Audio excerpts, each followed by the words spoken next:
आज महाराष्ट्राच्या राजकीय वातावरणात राष्ट्रवादी विलिनीकरणाची चर्चा इतका जोर का धरत आहे? कारण ही चर्चा तर खूप आधीपासून चालू आहे.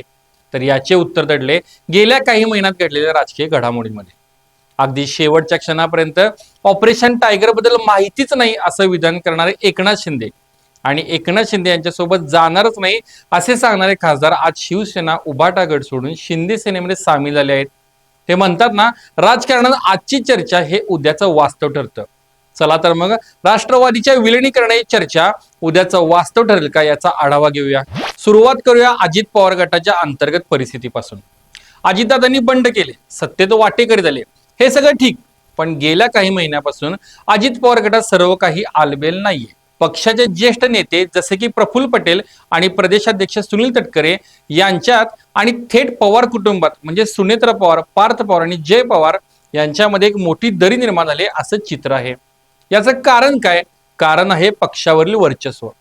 प्रफुल्ल पटेल आणि तटकरे हे मुरब्बी राजकारणी आहेत. दिल्लीपासून गल्लीपर्यंत राजकारण कसं चालते हे त्यांना चांगलं माहित आहे. पण सूत्रांच्या माहितीनुसार पक्षात पार्थ पवार आणि आता जय पवार यांचा वाढता हस्तक्षेप जुन्या आणि अनुभवी नेत्यांना खटकत आहे. पक्षाचे निर्णय कसे घ्यायचे यामध्ये सुनेत्रा वहिनी आणि मुलांचा शब्द अंतिम मानला जात असल्याच्या तक्रारी दबक्या आवाजात सुरू आहेत. यामुळेच पटेल आणि तटकरे यांच्यासारख्या नेत्यांनी पक्षांतर्गत आपले वेगळे वजन निर्माण करण्यास सुरुवात केली आहे आणि यातूनच एका नव्या समीकरणाचा जन्म होत आहे. आता नजर टाकूया त्या गोष्टीवर ज्यामुळे या चर्चांना इतकं उधाण आलं आहे. ते म्हणजे पडद्यामागच्या गुप्त बैठका. विनोद तावडे, जयंत पाटील आणि सुप्रिया सुळे यांच्यातील राजकारणात ज्या गोष्टी कॅमेरा समोर होतात त्यापेक्षा जास्त गोष्टी बंद दारात होतात. गेल्या काही दिवसात अशा दोन महत्वाच्या बैठका झाल्या आहेत ज्यांनी महाराष्ट्राच्या राजकीय वर्तुळात नक्कीच खळबळ उडवून दिली आहे. पहिली बैठक म्हणजे मुंबईतील एका पंचतारांकित हॉटेलमध्ये झालेली जयंत पाटील आणि भाजपचे राष्ट्रीय सरचिटणीस विनोद तावडे यांची गुप्त भेट. ही बातमी बाहेर येतात राजकीय वर्तुळामध्ये एक भूकंप झाला. शरद पवारांचे सर्वात विश्वासू नेते ज्यांनी संकटाच्या काळात पक्ष टिकवला ते जयंत पाटील विनोद तावडेंना का भेटले? जेव्हा यावर सुप्रिया सुळेंना प्रश्न विचारण्यात आला तेव्हा त्यांनी अत्यंत सावध प्रतिक्रिया दिली. त्या प्रश्नाला बगल देत म्हणाल्या, आम्ही एका जॉईंट पार्लमेंटरी कमिटीमध्ये आहोत, आम्ही अनेकदा भेटतो. मी तर गेल्या महिन्यात 21 वेळा तावडेंना भेटले असेल. सुप्रिया सुळेंनी जरी याला कमिटीची बैठक म्हणत सारवासारू केली असली तरी राजकीय विश्लेषक याला वेगळ्या चष्म्यातून पाहत आहेत. आणि दुसरीकडे प्रफुल्ल पटेल यांच्या निवासस्थानी सुनील तटकरे, सुप्रिया सुळे आणि जयंत पाटील यांच्यातही बैठक झाल्याची माहिती राजकीय वर्तुळामध्ये फिरत आहे. त्यामुळेच राष्ट्रवादीचे विलिनीकरण होणार का या चर्चेला इतकं उधाण आलं आहे. या चर्चा, गुप्त बैठका यांचा नेमका अर्थ काय? तर काही राजकीय अंदाज वर्तवले जात आहेत.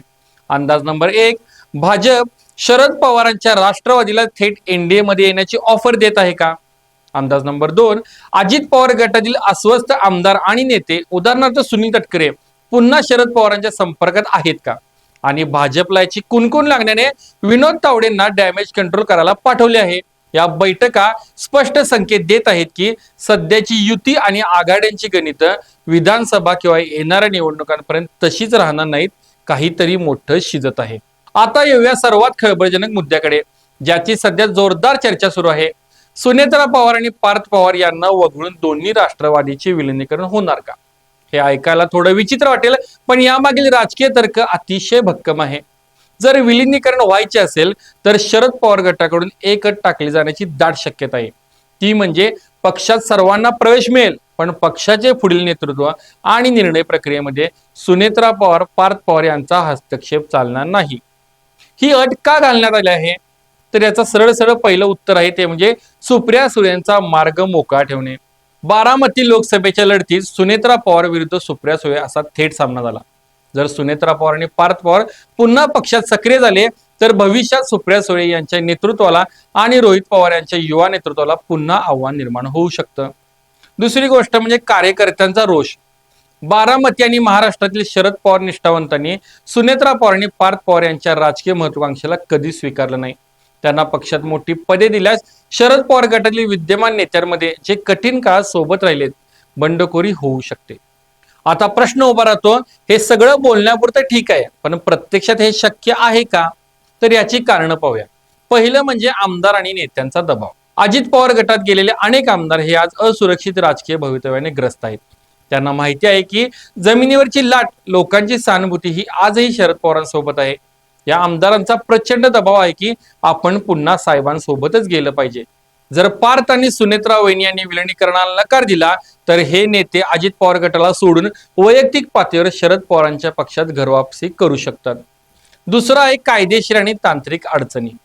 विलिनीकरण करायचे झाल्यास निवडणूक आयोगाचे निकाल, पक्षचिन्हाची लढाई या सर्व तांत्रिक बाबी पुन्हा नव्याने हाताळाव्या लागतील. पण राजकारणात जर दोन नेत्यांचे मनोमिलन झाले तर कायदेशीर बाबी रातोरात सोडवल्या जातात, हा सुद्धा इतिहास आहे. तर आता शेवटी या सर्व विश्लेषणातून काय निष्कर्ष निघतो? महाराष्ट्राच्या जनतेने पुढे काय वाढून ठेवले याची अपेक्षा करावी. तर यातून पुढील दोन राजकीय अंदाज वर्तवले जात आहेत. अंदाज क्रमांक 1, भाजपचा प्लॅन बी.